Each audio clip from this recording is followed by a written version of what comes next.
Soul of the City. What's up, guys, and welcome to Soul of the City, Episode 1, presented by First Touch Media. I'm Mickey, this is Chris, and this is Ian. And today, we're going to be going over the new MLS team, STLSC. And our guy Chris over here is going to give us a little brief history of the city and the impact that soccer has had on our little town that we call home.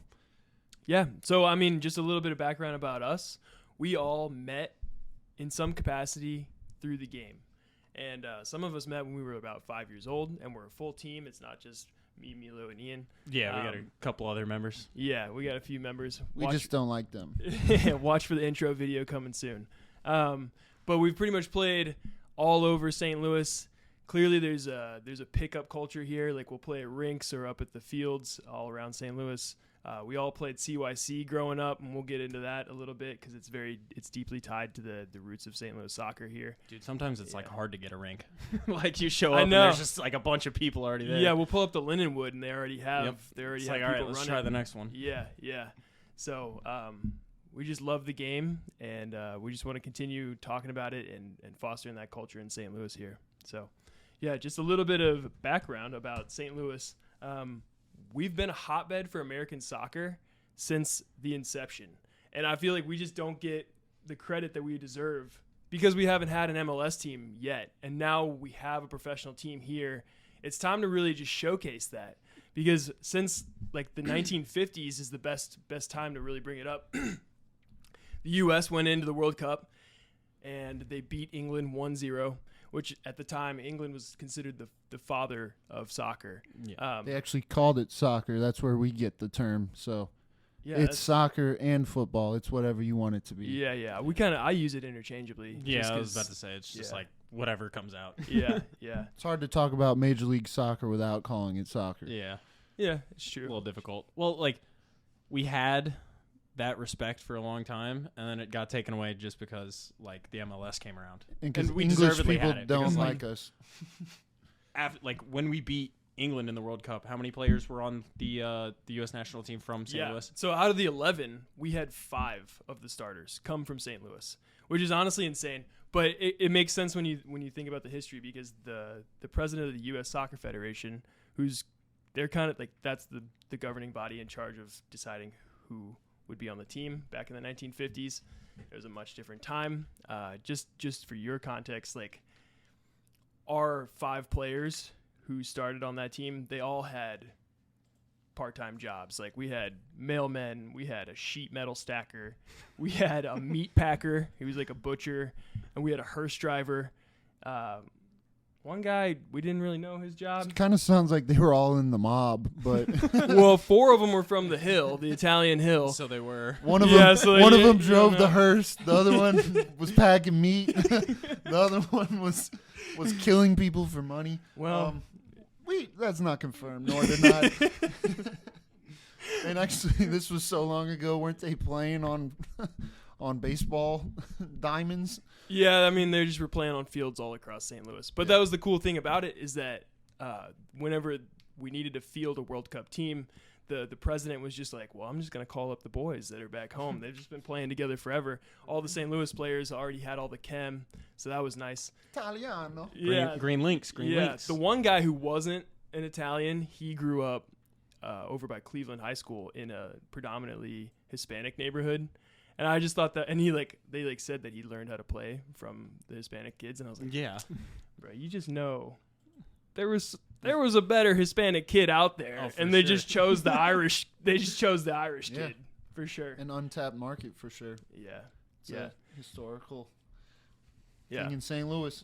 But I mean, like St. Louis had established amateur leagues prior to like any MLS, any organized team. Like this was a very unique thing to St. Louis because we have our city was built on the backs of immigrants who were just working class, who were also like a lot of them were Irish, a lot of them were German, And all of them Christian.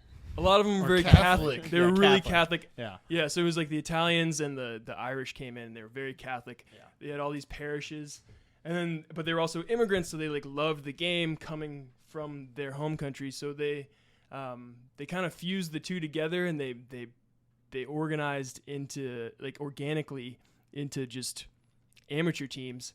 So there would be like auto dealerships and like breweries and funeral homes where they would sponsor amateur soccer teams that would play nationally. And This so, is the most St. Louis shit Oh, I I've know. ever I know. heard. It was just like, Yeah, but imagine having like the Budweiser sponsor Yeah. on your CYC jersey. What gets me is the funeral homes. Like, yeah, dude, and that was the most successful team. Actually, it was Kudus Funeral Home. They won 6 national amateur soccer championships, and that's like playing against the East Coast teams, which, I mean, like Philadelphia Union, they have a good development squad as well. Mm-hmm. That history like plays into where they are currently in the MLS.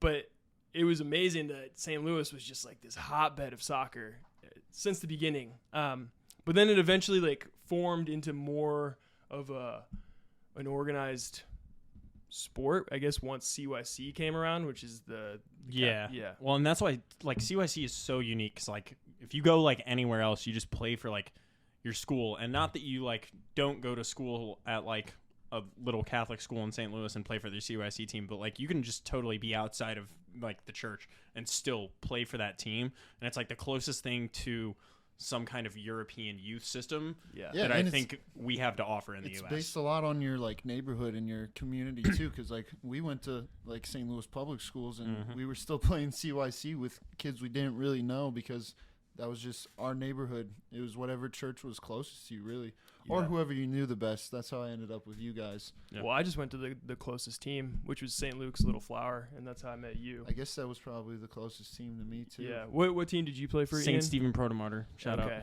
And then I think we have some members of the team who played for St. Mary Magdalene, I want to Yeah. say. Mhm. Yeah. We played them a lot. Lame. Yeah, they were whack. They're trash. Always got skunked. But I Take mean, L's, nerd. ultimately, like CYC, that grew into something. It continued to evolve. So then they ended up with all these kids who were playing since they were very young. They were all playing together. They built up the chem, and we had SLU University, like St. Louis University here, but they only had a club team. They didn't have like an official NCAA division team. Yep. If that was even like a thing then, NCAA. Well, so that brings me to the next point is like we had a club team. They played, there was a guy named Bob Gulker who was in charge of, he was like the executive secretary of CYC at the time. And he like was really tapped into all these really talented CYC kids who just came through and they were about 18, like ready to go off to college. They played them against like pros in the country. They played them in an all-star game. And those CYC kids, those 18-year-olds, like won. And so that was like, that was kind of like an eye-opening moment. They were like, oh, we need to make like a real program here. Yeah, but And- Ian's right. That's probably like the closest thing we've had to like European youth systems into like since they made Select. Yeah. Yeah. No, that's true. But I mean, Select. Select is like the pay-to-play like Model. adaptation of that, That's like the what I'm saying, capitalist like, model of that. If Yeah. we had kept going with that a long time ago, we Yeah, if probably, there was we equal probably wouldn't- opportunity. right? Yeah. Maybe we'd be a little better at soccer. A lot better, probably. Wouldn't be getting knocked out in the quarterfinals at the World Cup. every time. Well, it's Or also, not but it's even. it's cool though because St. Louis, like we've produced more soccer talent in this city than anywhere else in the nation, Right. and it's very clearly a result of this CYC program. Mhm. So I mean, just talking a little bit about Bob Gilker, who he ended up creating SLU's first team D1. for their first D1 team, and SLU ended up winning the very first NCAA national championship. Yeah. And then from like the years 1958 to 1973, they won 10 championships, which is unreal. Yeah. And we haven't, I don't think SLU's won since 1973, but they've produced like just an immense amount of soccer talent. Yeah, They've 'cause been good. Yeah. Yeah. Yeah. Well, Beat- I mean- they beat the number one Yeah. Stanford like a year or two ago. I think last year they were a Final Four Yeah. I team. think Like, we know the guy that scored on Stanford. well, and the to reason beat why them. they haven't, Spencer. Yeah. Yeah. and Shout the out. reason why he hasn't like, or we haven't won since then is because everyone caught on and realized we gotta like steal St. Louis's talent. That was a Like, big part of it, actually. Even back Coach in the him day. away. Yeah, it was back in the like even back in the 1960s and early 1970s. Mhm. Like we were like by far better than everybody. Like we were running the gauntlet for like 10 years, and then so there's a game that everybody kind of points to. It's the 1965 national championship, and it was against Michigan State. And Michigan State had 8 St. Louis born players. And it was like, and so St. Louis is winning either way. Kind of, honestly. And then so it was kind of like a CYC reunion right there on the field. That's funny. Yeah, I mean, like St. Louis is a microcosm of soccer. I mean, it's ingrained in this city, and I feel like it has not been talked about enough. And also, I feel like some cities and some in America have tried to like steal the thunder from St. Louis. I lived in Kansas City for 6 years, and I can honestly tell you, their soccer culture just isn't remotely close to what St. Louis is. No, we're naming names. Yeah. Well, I mean, so their mayor tweeted out, he was like saying that they're the soccer capital of America. And I was like, all right, yeah, you got the World Cup bid, but like it takes more to be the soccer capital of a nation. This is heritage. Yeah, I was about to say that's like you don't there's declare a reason yourself. why we had it for like all of history in terms of like soccer history in America, and then they got an MLS team and decided that they were it. Like the mayor can tweet about it. Yeah, we just got to tweet about it, and then we're the capital again. Yeah, I guess. No, really, we just got to beat them and place higher than them in the table, and then that's us. I can't wait for that. Yeah, so we're declaring ourselves your rivals, KC. Yeah. And, watch out. Maybe not this year, but soon we will be back on top with the soccer capital of the United States. Yeah. So, I mean, just moving forward, like this development that naturally occurred and it was like built out of our culture in this city now became more intentional with CYC.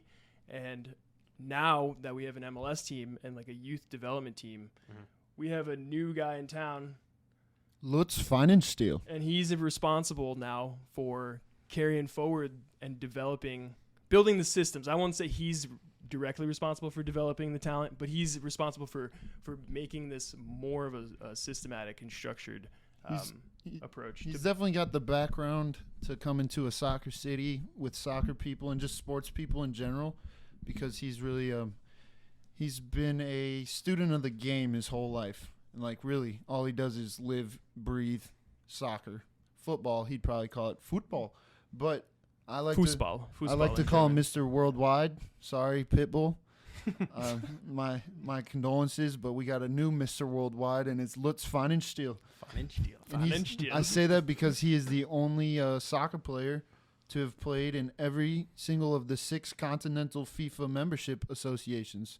So 6 of the 7 continents he's played soccer on, and he's trying to go for number 7. Yeah, I was about to say. He's a philanthropist, and he's trying to do the Antarctic 11 or something like that. 11, Dude, I read about that, and I read about the fact that did he steal a penguin from somewhere? New Zealand, yeah. I think he did. I don't know if he would characterize it as stealing. He might say he adopted the penguin. Yeah, he brought it home and threw it in a bathtub with a bunch of ice. Yeah. What? And he quickly learned that you cannot do that to a wild animal. That's madness. And once the smell started getting to him, he went back to New Zealand and released it. But hey, he goes and he gets what he wants. Yeah, he goes and gets his man. That's what I got out of that story. So yeah, we brought in a new sporting director, and his name's Lutz Pfannenstiel, and he's a former goalkeeper, coaching instructor, so a coach's coach, personal trainer for soccer teams, and he's been an on-air football contributor, so he's been a pundit. He's called World Cup games for the German national team and just like the World Cup in general. And yeah, has he like developed anybody? Because like, if he's in charge of developing St. Louis soccer talent or building the systems to do that, has he ever? Who notable has he developed that maybe you would know? He was at Hoffenheim for a while, right? Yeah. So most recently he was at Dusseldorf, but before that he worked as a scout and the head international relations guy for the German club Hoffenheim. And he brought in Andrzej. Sorry if I say this wrong. Andrzej Kramaric. David Raum and Oliver Baumann. And Kramaric is definitely the biggest one of those names. For sure. He had a good World Cup. The Croatian national team. Yeah, Croatia. And he's a beast. So and he spent a lot of time with Dusseldorf, and he was the sporting director there. So He's spent a lot of time bringing in talent. He's spent a lot of time working with talent and developing talent, which is why I think he's probably the best man for the job, not because of who he's bringing in, but the job that he's doing at all facets of the game. I mean, he's passionate. I mean, I don't know if you watch German soccer guys, but German soccer guys are very passionate and full throttle, fiery. He said that he wants St. Louis to be known as the gateway to hell. I love it. In the MLS. I love High it. press. Instead of the gateway to the West, we're the gateway straight to hell. And I think that's awesome. We might already be that, but I can't wait for these I can't wait for like Galaxy to come into St. Louis mid-July. Or early August, and just sweat it out. They're just like, they're not going to be able to deal with that humidity, and then our team's going to be playing a high gegenpress. Hopefully by then our own team will be used to the climate, because I know a lot of them come from all over. Yeah, and that's true. One of his polls is that he can get people from all over. Yeah, and he's stated multiple times that he's not just interested in bringing in pros that are established. He's really interested in establishing a youth system here in St. Louis, to bring in people that are from here and from around here. He just signed Caden Glover. Yeah, Glover. Mm-hmm. 15. He's 15 and he's got a 5-year contract. That's wild. I know. But like, makes you be like, what am I doing with my life? Yeah, well, that's how I felt when Odegaard got signed behind too. the mic. But yeah. But like I think that he is for sure. I don't know if he's the coach that will make us like in terms of like his ideals, but I think that like his knowledge of like the European system, specifically the German system, because it's like the Bundesliga is heavy youth presence, heavy like academies like succeeding, and they just like produce talent on talent on talent. They make a lot of money by doing it. Dude, there's a reason why like the best players, like the best youth in the world wants to go play at like Dortmund for a couple years and then make a bigger move. Think like about all the young Holland. American players. Yeah. All the young American players that we consider Reyna, great. Pulisic. They all came through the Bundesliga. We have two natives, Riemann, what's his name? Sargent. Josh Sargent. Yeah. Yeah. Two U.S. national team players. Well, Sargent was at Wolfsburg. Yeah, he was at Wolfsburg. Right. Maybe was it Wolfsburg? No. I don't remember what Bundesliga team. Well, he's in the Prem now. Well, it was in the Prem No, last he's in year. the championship now he's now. in the championship. But Tim Ream, though. Tim Ream is in the Prem, and he's one of the best center backs in the Prem right now with a reinvigorated Fulham side that's been tying Chelsea. dude, Trash asses. But I can't talk, so moving on from that. Werner Bremen. Bremen. He was Yeah, in he's Bremen. That's what it was. It was a green team. And I mean, he's not banging in goals, but it's definitely like an exponential growth that you can see, and especially because he's from St. Louis. I mean, that's a great sign.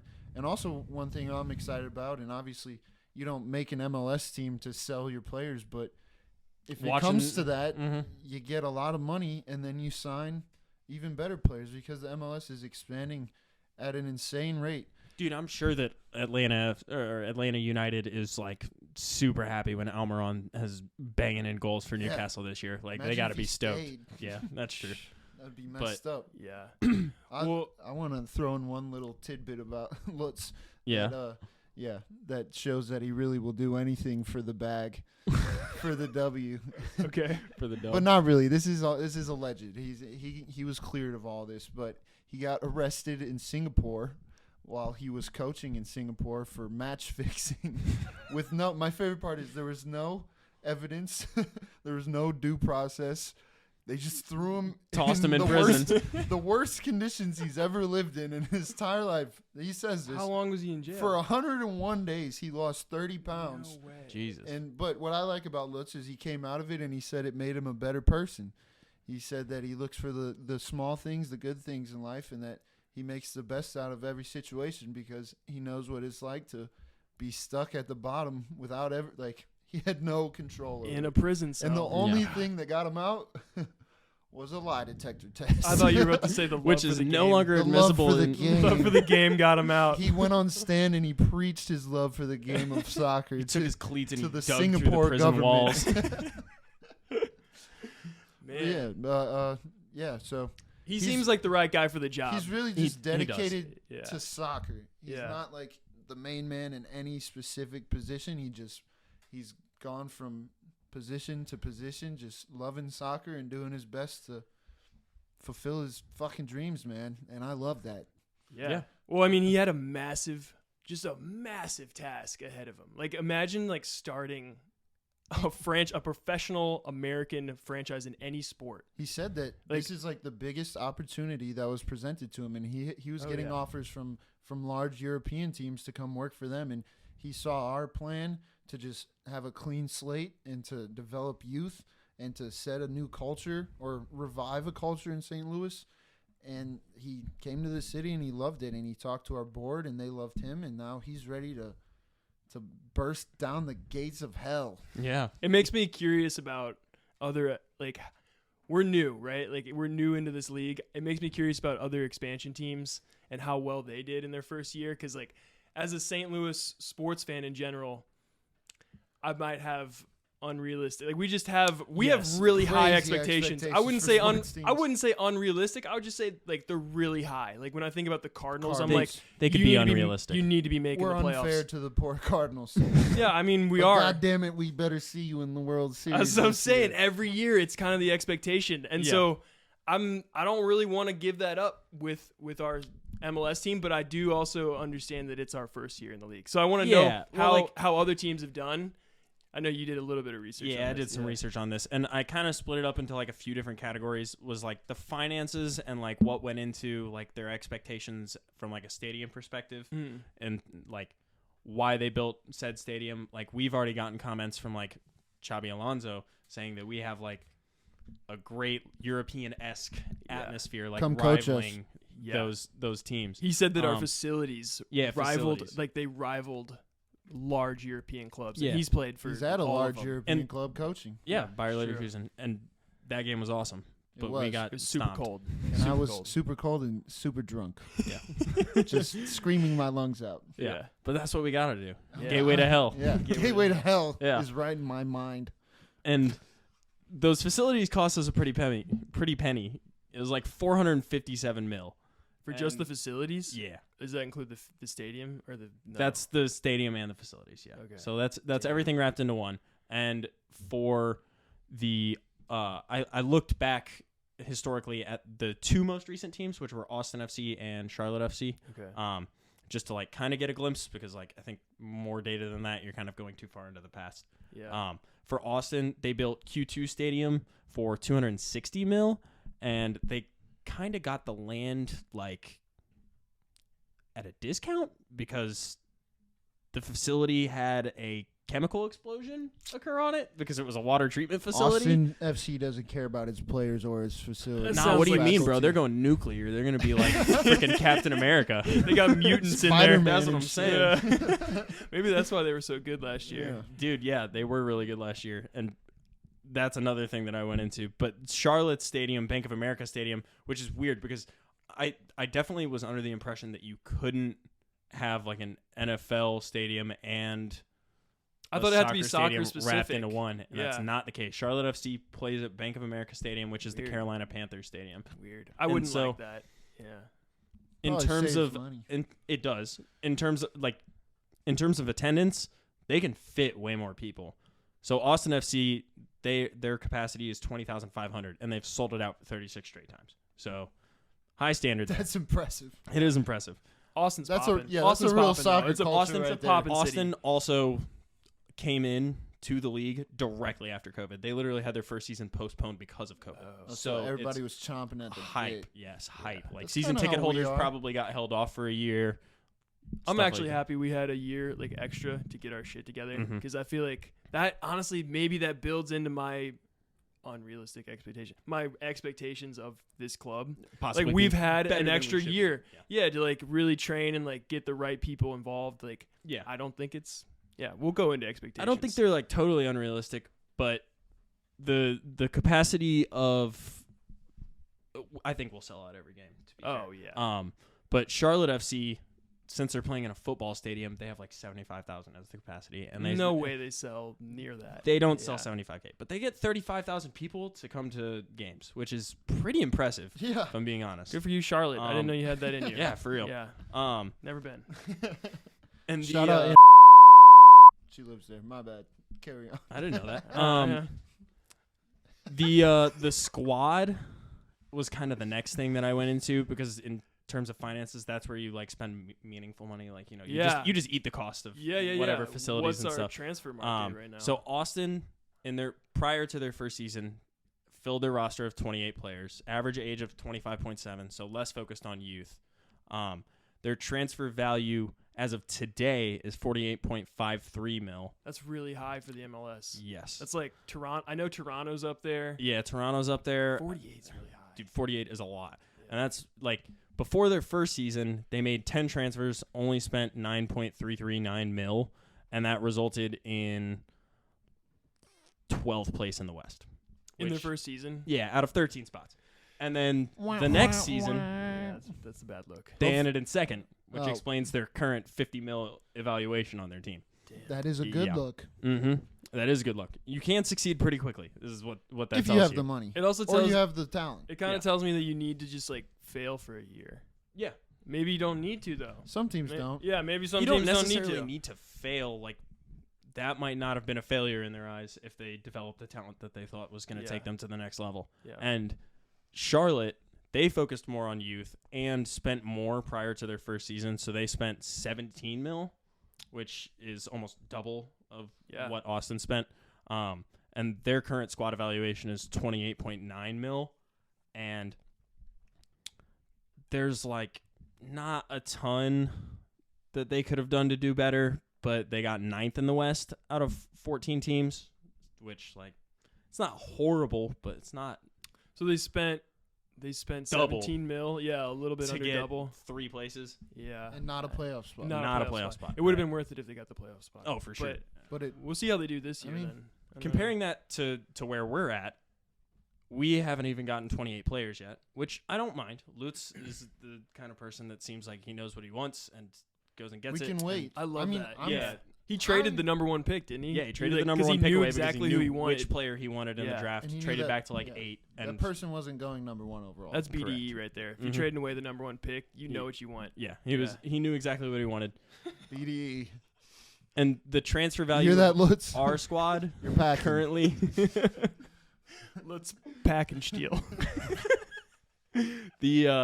The value of our squad currently is 20 mil. For those at home, that translates roughly to "we want you." So it's not what it sounds like. Uncle Sam, we want you. Yeah. They didn't even hear me. Don't worry. Yeah. We'll bleep that out. We haven't spent shit compared to these other teams. What did we spend? We spent 5 mil, like 5.4. No way. On all of our players. I trust the process. João Klaus, the player that he brought in from Hoffenheim, the designated player, that he knew, like that's his guy. Yeah. Like he brought him in. I like. While he was I wonder at if Hoffenheim. that's gonna be like El João Klaus. Capitan. Well, it's either nepotism or I like it. Yeah, I like it. You know, I mean, he's a Brazilian and German mix. Klaus Brazilian seems kind of fishy. I think he is German. I mean, that's just like the best mix of all right there. And he's the big signing for 3.2 mil.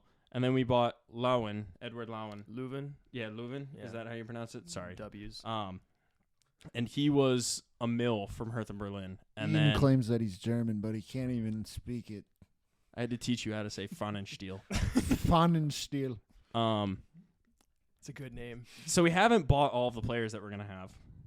But historically, we're going into the harder of the two conferences. So after seeing what the last two did, I wanted to see where people placed from like 2015 on in terms of the expansion teams. So we had NYFC 8th in the East in 2015, and Orlando City was 7th in the East. So they made the playoffs.